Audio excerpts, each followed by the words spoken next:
Guest of honor for today's event, Consul General, Australian Consulate, Kolkata, Ms. Rowan Ainsworth, President FIEO, Dr. A. Saktival, Vice President Shri Star Ahmed, and Regional Chairman, Eastern Region FIEO, Shri Yogesh Gupta ji, members of the esteemed jury, officers from Government of India and the State Government of West Bengal, recipients of the awards today, nominees, winners, all our exporter friends, ladies and gentlemen, and of course, our friends from the media. A very good evening to all of you. I'm indeed delighted to be here at the 7th and 8th set of FIEO Eastern Region Export Excellence Awards for the year 2018-19 and 2019-20. It's a big day for all of you who belong to this region. Has a rich history of contributing to the nation's growth and development, particularly in terms of the exports that you're making to the neighboring countries. And I hope in the coming years, this trend would continue to flourish as we are actively pursuing the Act East policy. And I was just listening to the figures that have been quoted by your chairman of the Eastern region. Last year, 2022-23, we made the overall exports worth $776 billion goods and services together. And Eastern region made a contribution of $29 billion. I feel that this does not truly reflect potential of the Eastern region. And there is so much that you can still do. There is immense opportunity that lies ahead of us.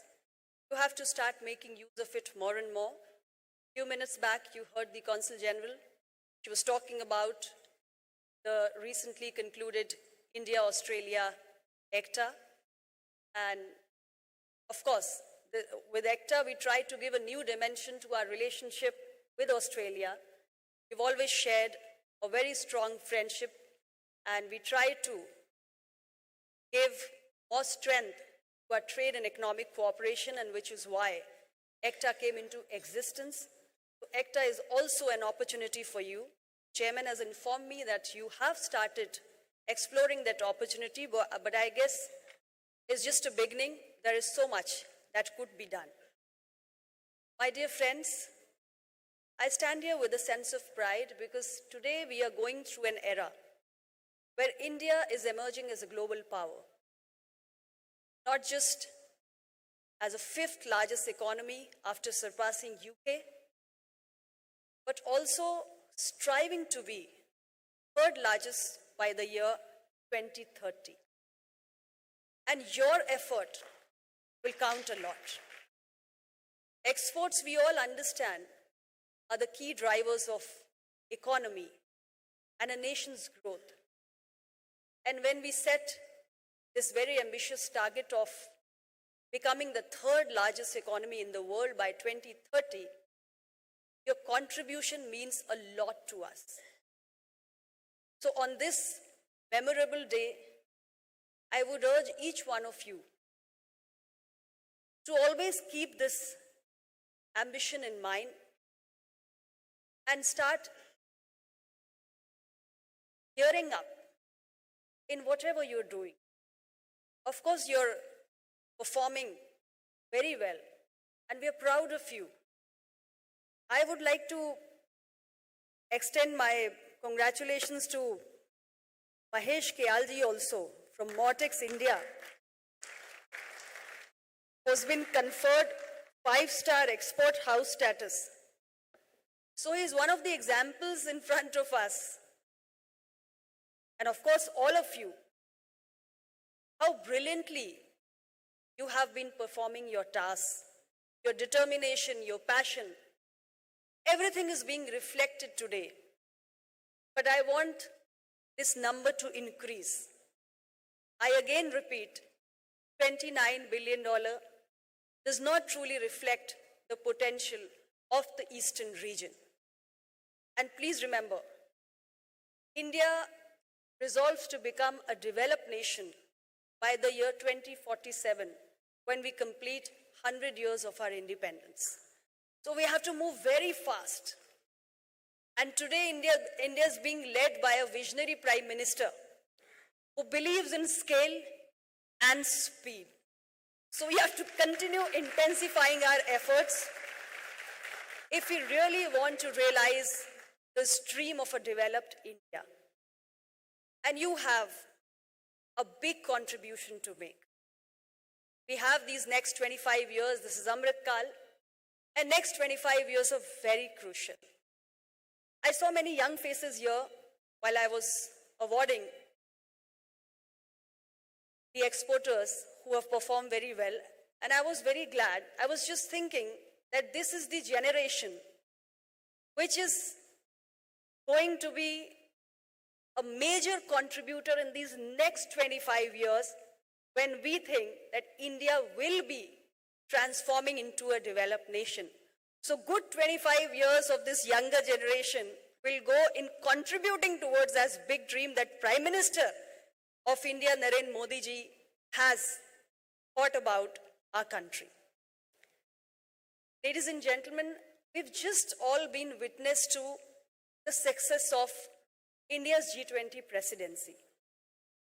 And you know how we have been able to convince the whole world with the true essence of our age-old philosophy of Vasudhaiv Kutumbakam, from where we drew the theme of G20, one earth, one family, one future. World leaders came to India, and we were all able to sit together and build consensus that today what we need is global solutions to global challenges. So G20's presidency for India was an opportunity to showcase its potential as a solution provider. India emerged as a powerful voice of the global south. And India has also showcased its potential to the world leaders. So many thousands of delegates who visited some 220 locations across the length and breadth of the country and obtained an opportunity to get a glimpse of India's rich cultural diversity, India's strength. It all came as a big opportunity for us. And I'm sure when we hosted these events in over 60 different places, some 220 plus meetings, you all must have also got an opportunity to make the best use of this G20 presidency that the ministerial session has just got over. So today we see a different India. Besides the G20, of course, you've been seeing Government of India's and departments' efforts to relentlessly work towards concluding FTAs and preferential trade agreements. We had the UAE-India CEPA, which was concluded in just 84 days. We have India-Australia ECTA. And after these two very important FTAs, we have been engaging with other countries like UK, like EU, like EFTA, like GCC. And negotiations have moved quite fast. Hopefully you will get a good news. But our effort and the idea behind concluding these balanced FTAs is to provide more and more access to our exporters to the global markets. And it all depends on you, how best you make use of this opportunity. The chairman was also talking about going to different districts. We have been following the mantra of local goes global. And we believe that India's export potential also lies in its diverse culture. We live in a country where every district has its own uniqueness and distinctness.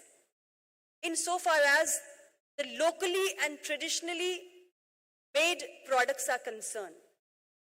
Which is why we have started this whole exercise of identifying the goods which have an export potential within each district, which are locally produced and which have been produced traditionally over generations. And we have started interacting with our state and creating an institutional mechanism where state-specific export plans are being drawn, district-specific export plans are being created, and as exporters, you have an important role to play because you're a significant stakeholder. You could give your own inputs when these district-specific export plans are created. We have the target of $2 trillion of exports by the year 2030. And I'm sure the pace with which we are moving and with outstanding performance like you, we will certainly be able to achieve and hit this target of $2 trillion. So your effort counts a lot, I again repeat. Now is the time for all of us to come together and understand that exports have a huge contribution to make, and the big targets that we are setting need more hard work. Ministry is here to facilitate you. We are trying our level best to offer all possible support. We have regular interactions. Dr. Saktival is always there whenever there is a meeting held in Delhi, putting forth your problems, your issues, your concerns, and we at the ministry try to resolve those issues. So we have to work like a team, Government of India and our exporter community. We all have to make collective efforts to realize the big dreams that we have. We must also understand that the global market is constantly evolving. Our goods and services must remain competitive at any cost, which is why it is also important that you continue to invest in R&D. You are an exporter and you understand the importance of innovation and creativity more than me. So it is important that we constantly understand the needs of this changing world and not just diversify our export basket, but also explore newer destinations to promote our exports. So today, once again in the closing, I would like to extend my heartiest greetings to all the winners, not just the winners, even all the nominees. It's really a lot of hard work and determination which brings you this far. It's a big day for you, a day to steal the limelight and enjoy your success.